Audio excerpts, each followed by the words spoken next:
আসসালামু আলাইকুম ওয়া রাহমাতুল্লাহি ওয়া বারাকাতুহু।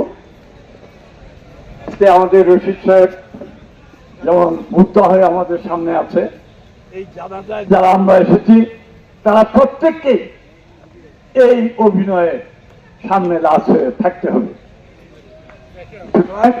এর জন্য প্রস্তুতি দরকার।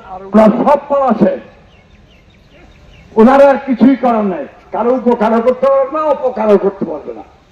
কিন্তু আমরা যারা এই জানাজায় আসছি, আমরা তার জন্য কিছু করবো। সেটা কি? আমরা যে খাস দিলে আল্লাহ রাব্বুল আলামিনের কাছে আমরা তার জন্য লিয়ারা কাবাসী ফরিয়াদ করি, ইয়া রাব্বুল আলামিন। সাহেব একজন ব্যবসায়ী ছিলেন, মোটামুটি পূর্ণ বয়স্কই হয়েছেন বলা চলে। তো দীর্ঘদিন অসুস্থ ছিল।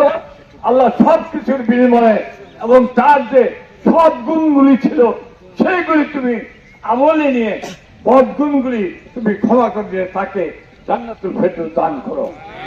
এতগুলো হাত থেকে যদি একটি হাত আল্লাহ তাআলা কবুল করেন, তাহলে রশিদ সাহেবের জান্নাতের পথ পাওয়া সুগম হবে।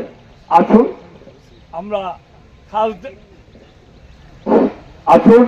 আমরা খাস দিলে ওনার জন্য আল্লাহর কাছে দোয়া করি।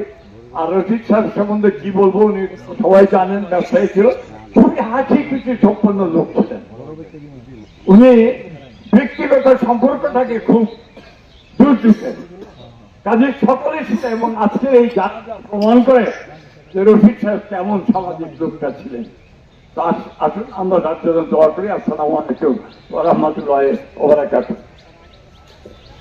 আমি এই পর্যায়ে বক্তব্য রাখার জন্য আমাদের মরহুমের অত্যন্ত কাছের মানুষ, আমাদের এলাকারই বড় ভাই জনাব আলহাজ মুশফিকুর রহমান মাসুদ ভাইকে কিছু বলার জন্য অনুরোধ করছি।